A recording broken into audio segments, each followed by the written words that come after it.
There's a moment that plays on repeat in my head, even now. It's not a kiss or a confession or some dramatic fight. It's just this stupid, quiet second when I looked up from my laptop and saw my roommate stretching in the kitchen, shirtless, and I realized I was staring, and that he'd noticed. We made eye contact, and he didn't look away. I wish I could say I played it cool, that I smirked, said something witty, owned it. Instead, I panicked, slammed my laptop shut, and blurted out, "You're out of oat milk," which wasn't even true. He just grinned, arms still raised over his head, abs flexing slightly in the morning light like he didn't have a single ounce of shame in his body. "It's fine," he said, dropping his arms and grabbing the coffee pot. "I'm not picky." That was Jamie. Chill, confident. The kind of guy who could walk into a room full of strangers and walk out with 5 new friends and 2 people who'd be in love with him by the end of the night. And me? I was the awkward, quiet, freelancing from my bedroom roommate who spent most of my time avoiding eye contact and pretending I wasn't slowly losing my mind, living with the one guy the first definitely should not be attracted to.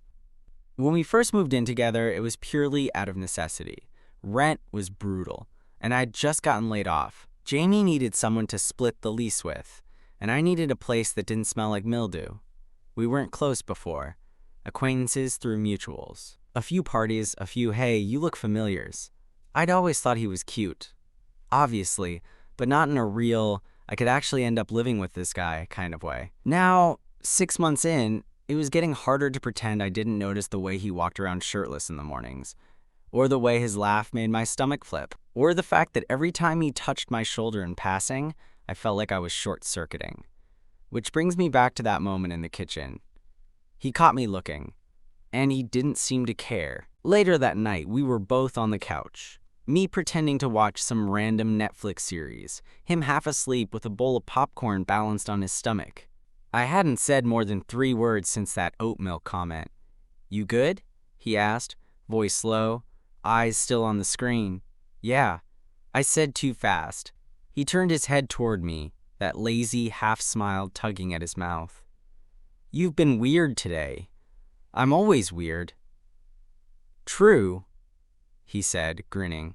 Then, quieter. "But you've been quiet, weird. Like you're overthinking something." I looked at him, trying to figure out if this was a trap, if he knew, if he wanted me to say something. "You ever get stuck in your own head?" I asked. "Constantly," he said. "It's my least favorite Airbnb." That made me laugh. A small one, but still. He watched me for a second longer, then reached over and nudged my knee with his foot. "Whatever it is, just say it," he said. "I won't freak out." I didn't say anything. Because the truth was, I wanted him to freak out. Or kiss me. Or tell me he'd been thinking the same things I had when I watched him in the kitchen this morning. Instead, I just said, "I'm tired." He nodded like he knew I was lying, but didn't call me on it. "All right," he said. "Crash early, I'll clean up." I stood up, hesitated, then turned back toward him. He was still watching me, still with that small, knowing smile. "Good night," I said. "Night, man." I went to my room. But I didn't sleep.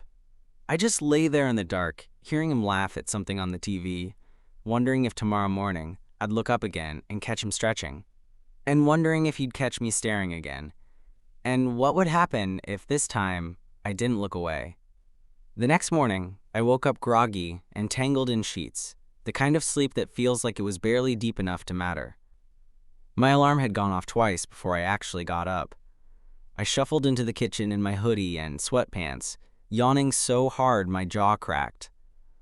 And then I saw him. Jamie, leaning against the counter, pouring cereal, wearing my shirt. Not like a stolen hoodie or something we'd already shared. This was a real shirt. Fitted, slightly worn navy cotton with a tiny rip at the collar. One of my favorites. And he was just standing there in it like he hadn't just scrambled my entire mental state yesterday. I froze. He looked up. "Morning." "Morning," I croaked back, trying not to sound as disoriented as I felt.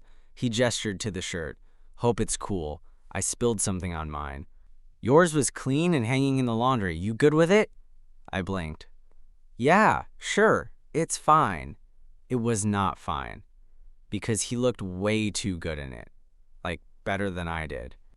The sleeve stretched slightly across his arms, the hem hanging low across his waist, and the neckline dipping just enough to reveal the sharp curve of his collarbone. I turned to pour myself coffee mostly so I wouldn't say something stupid like, "You can keep it." He slid onto the stool at the kitchen island, spoon clinking against the cereal bowl. "You seemed off last night," he said casually. I stirred my coffee. "Just tired." He studied me for a second. "You get like that sometimes." "Like what?" "Quiet, closed off. It's like you retreat into this mental bunker."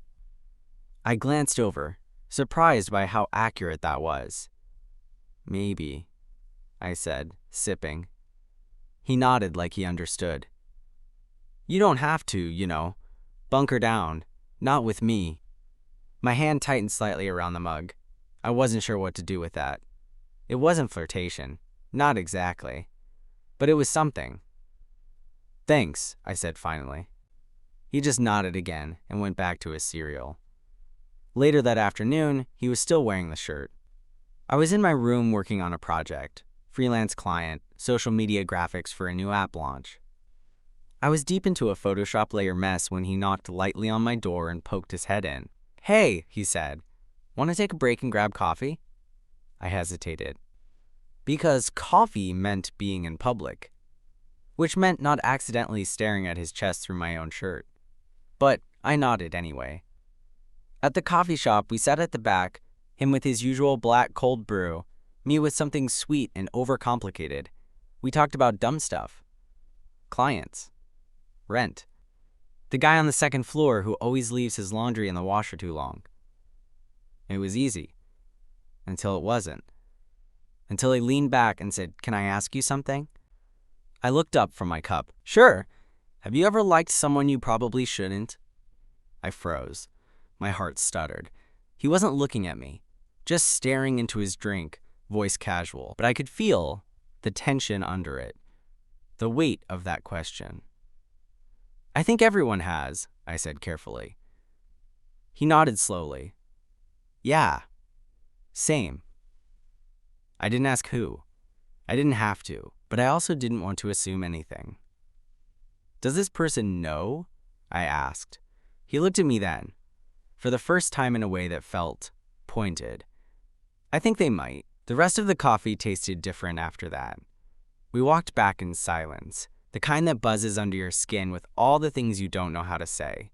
He didn't explain what he meant. I didn't ask. But when we got to our apartment door, he paused before unlocking it. "You want your shirt back?" My brain short-circuited. He was smirking slightly, but there was something nervous behind it. I shook my head. "Nah. Looks better on you." He stared at me for a second longer, then said, "Cool," and opened the door. That night, I lay in bed, thinking about that moment in the coffee shop. His voice. His question. The look in his eyes when he asked it. And I wondered if tomorrow, he'd wear the shirt again. 3 nights later, he brought it up again. We'd just finished watching a movie, something loud and full of explosions that neither of us paid much attention to. Jamie had sprawled out on the couch with his legs half across mine, which wasn't exactly new, but it felt different this time. His head was tilted back, throat exposed, his hand resting on his stomach in that lazy way he always did when he was winding down. I was half focused on my phone, pretending the heat from his leg wasn't completely short-circuiting my brain. Then he said it. Out of nowhere. "You ever been with a guy before?" My thumb froze mid-scroll. I looked up slowly. He wasn't looking at me, still staring at the ceiling like he was just casually asking about the weather. I tried to play it cool. "Yeah." His eyes shifted toward me, just for a second. "Was it serious?" I hesitated. "One was. The rest, not really." He nodded like he was filing that away. "What about you?" I asked, trying to keep my voice even. He let out a long breath through his nose. "No." That didn't surprise me. But what did surprise me was the next thing he said. "I think about it, though." My throat went dry. I didn't move. He finally sat up a little, turning toward me. I mean, I think about what it would be like. Being with a guy. Not just messing around. Actually being with someone. I tried to keep my face neutral. And I don't know what that means, he said, eyes steady. But I think about it more than I used to. And lately, a lot more. We sat in silence for a second, the kind that makes your heart beat too loud in your ears. Then he added, softer, and I keep wondering what it would be like if the guy the first tried it with was someone I already trusted. There it was. He didn't say my name. He didn't have to. My heart was pounding so hard I thought he could probably hear it. I looked at him. At Jamie. At this guy I had lived with, laughed with, fought over whose turn it was to take out the trash with. At the guy who walked around in my clothes and made breakfast with his headphones on and let me rant about work without ever checking his phone. And now here he was, not asking, if he could cross that line with me. You're serious? I asked quietly. He nodded. I don't know what I want long term. I don't know what I am. But I know I'm curious, and I know I trust you. I swallowed. That's not nothing. I'm not trying to play with you, he said, more urgently now. I don't want to keep wondering, and I don't want to do it with someone random. I stared at him, and I realized something. I didn't feel scared. I should have, maybe. This was the kind of moment where everything could go wrong, where the lines blur, and you lose the person completely if it doesn't work out. But I wasn't scared. I was steady, grounded. I'm not a test run, I said gently. If we do this, anything, it's not a, let's see if I like it kind of thing. I know, he said. That's why I haven't asked anyone else. That part hit harder than I expected. He stood up then, slow and hesitant, like he was giving me space to process. He stretched his arms overhead, yawned, then looked down at me. I'm gonna crash, he said. Just wanted to be honest. And then he disappeared into his room, leaving me alone with a heart that wouldn't stop racing. And 1,000 what-ifs screaming in my head. I couldn't sleep. I lay in bed for what felt like hours, staring at the ceiling, replaying every word he'd said on that couch. Over and over, like a record stuck in the same groove. I keep wondering what it would be like. Someone I already trusted. My brain wouldn't shut up. I thought about his hand brushing mine when we reached for the same coffee mug last week. The way he smiled when I made him laugh without trying. The casual touches that had started to feel less casual. The way he wore my shirt and didn't give it back. And then I thought about what would happen if I said yes. If I let this happen. If I let us happen. Just after 1 a.m. I heard a knock. Soft. Barely audible. I sat up, heart pounding. Another knock. Still gentle, still careful. I got up, crossed the room, and opened the door. Jamie stood there barefoot, wearing a white t-shirt and plaid pajama pants. His hair was a mess. His eyes were soft. Hey, he said quietly. Hey. We just looked at each other for a second. The hallway was dim, lit only by the soft orange glow of the living room behind him. Everything felt still. Then he spoke. I don't want to push you. I don't even know what I'm asking exactly. I don't want to pretend like this isn't happening. He looked down for a second, then back up. I like being around you, he said. I like the way I feel when I'm with you. And when I think about what it might mean to be with a guy, you're the only one I imagine. That broke something in me, in a good way. I stepped aside and let him in. He hesitated only a second before walking past me. I closed the door behind us, my heart hammering so hard it felt like it was in my throat. He stood near my bed, not touching anything, not looking at me yet. I walked up behind him. When he turned around, he looked nervous. Can I? He asked, not finishing the sentence. I nodded. He reached up, touched the side of my face, his fingers feather-light. I leaned into it. He took a breath, and then he kissed me.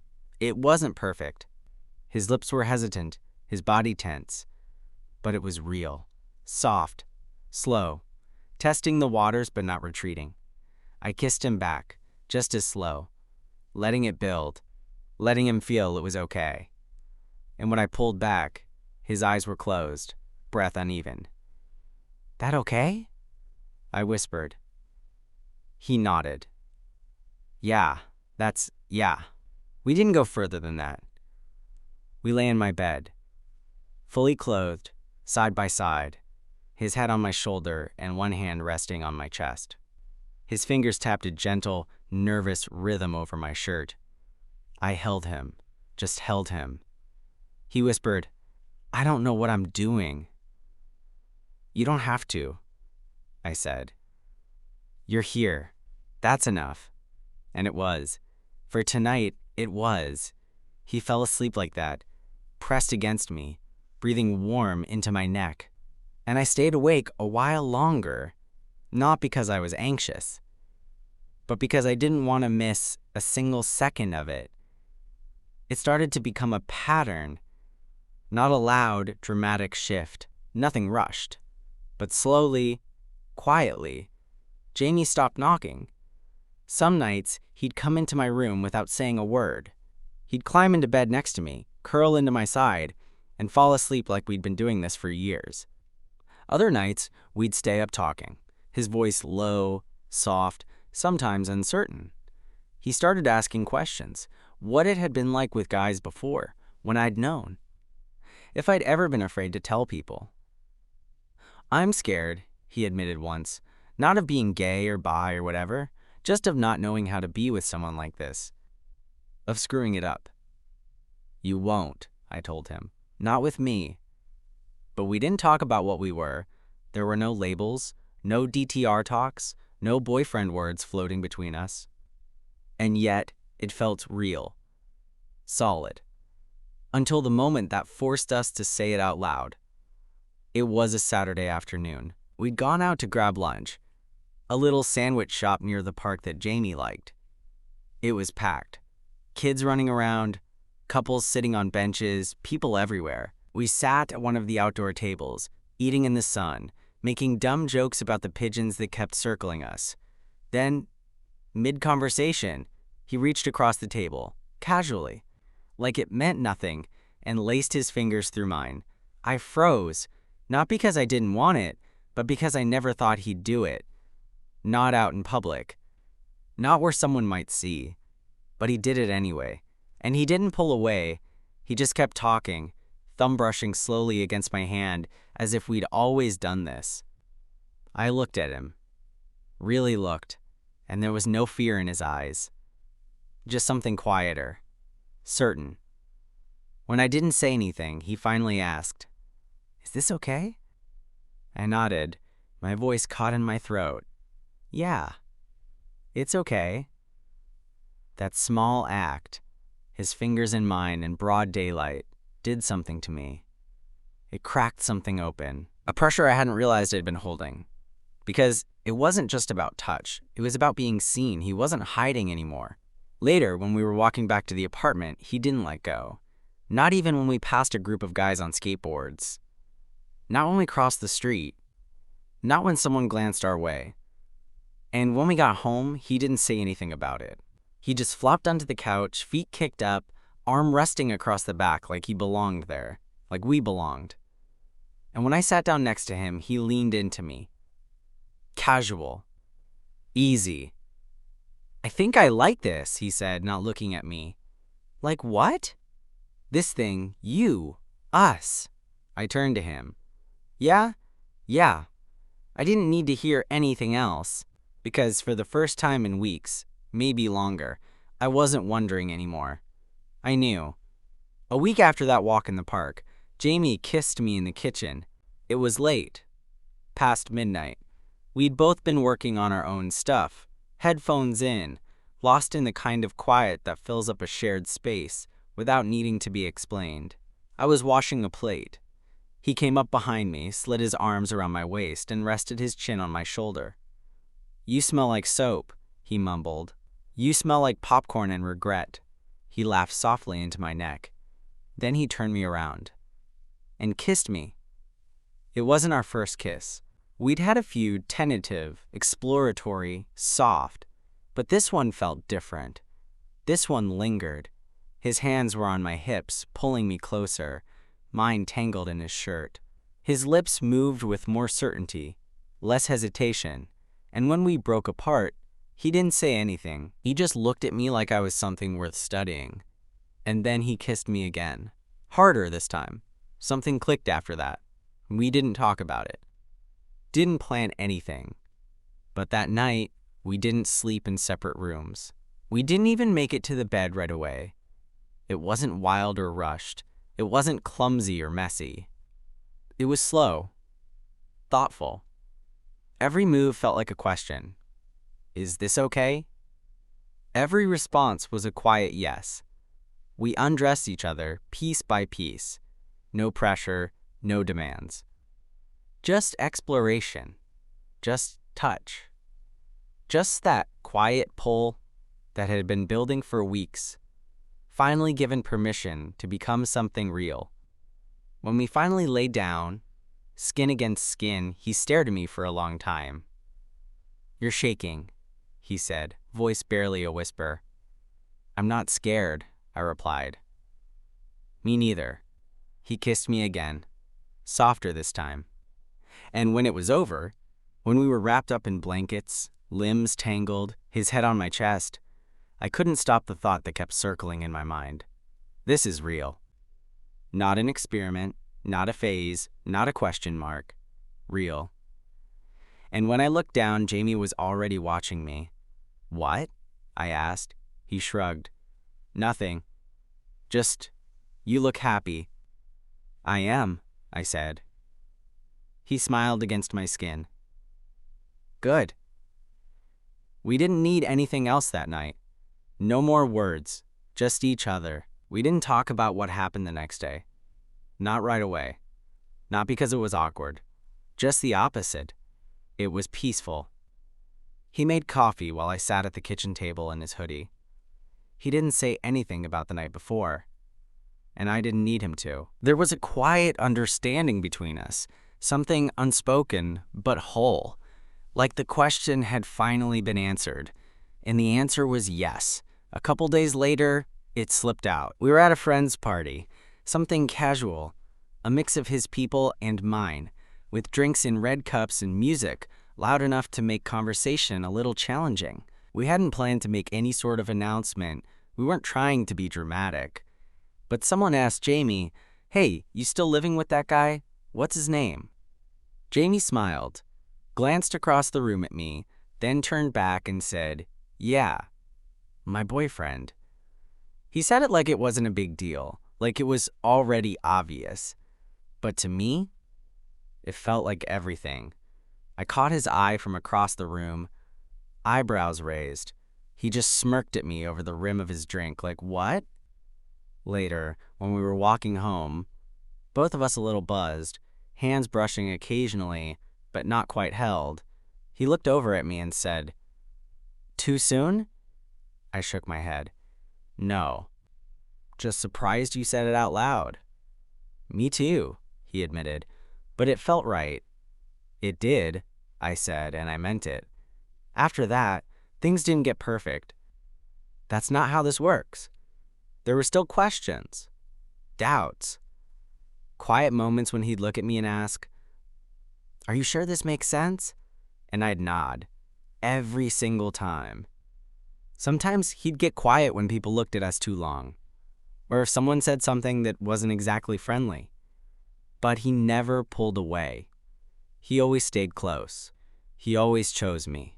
And somewhere between movie nights and Sunday grocery runs, between brushing our teeth side by side and falling asleep with his hand curled around mine, he became mine in every way. One night, while we were lying in bed, limbs tangled in that now familiar way, he whispered, "You know what scares me?" "What?" "That this is the best thing I'll ever have, and I'll mess it up." I rolled over to face him. "You won't," I said. "You're not perfect. Neither am I. But we're good." He looked at me like he wanted to believe it, like part of him already did. "I've never been someone's boyfriend before," he said. I reached out, ran my thumb over the curve of his cheek. "You're doing pretty damn good so far." He smiled. And that night, when he fell asleep in my arms, I knew for sure. This wasn't just a phase. This was something real. A few months later, I woke up to find him still asleep, one leg tossed over mine, mouth slightly open, face buried in my shoulder. It was a Saturday morning. The light was soft, sneaking through the blinds, and everything felt still, safe. Jamie had started sleeping in my room more than his own. Technically, we still had 2 bedrooms, but in practice, we only ever used one. My toothbrush was next to his now. We bought groceries together. He knew my coffee order without asking. I knew when he needed quiet without him having to say a word. And it all felt easy. That was the word that kept coming back to me. Easy. Not because love wasn't work. It was. But this version of it, this quiet, steady, deeply personal version, felt like something I'd never had before. One morning, I caught him doing something that should have embarrassed him. I came home early from a run, walked through the door, and found him in the kitchen, my hoodie on, phone in hand, quietly humming to himself while flipping pancakes. He didn't see me at first. He was focused, tongue poking out a little in concentration. It was such a soft, domestic moment that I had to just stand there and take it in. And for a second, something inside me twisted. Not fear, not uncertainty, just the weight of how much I cared about him. He looked up and saw me, startled. "Jesus, I didn't hear you come in." I stepped closer, smiling. "You're singing." He rolled his eyes. "No, I wasn't." "You were. It was very boy next door of you." He grinned and flipped another pancake. "Well, maybe I am the boy next door. Just, a few feet closer." "You are," I said. He turned and looked at me. Really looked. "Do you ever think about where this is going?" he asked. "Like long term?" "I do," I said honestly. He nodded. "Me too." We didn't plan anything official that day. No proposals, no leases signed, no big declarations. But that was the morning we talked about getting rid of the extra bed. About maybe turning the second room into an office or a guest space. About what it would mean to really share everything. And that night, while we lay on the couch in our usual spot, his head on my chest, his hand tucked under my shirt like he needed to feel my skin just to relax, he whispered, "I'm glad I asked that question." "What question?" "That first night. About being with a guy." I smiled. "Me too." He lifted his head slightly. "Still glad?" I didn't even hesitate. "Every day." He leaned up and kissed me. Slow, steady, familiar. The kind of kiss that comes after all the questions have been answered. After all the lines have been crossed and redrawn. After everything you thought you'd never have becomes yours. This wasn't just a roommate thing. Wasn't just experimenting. This was love. And it felt like home.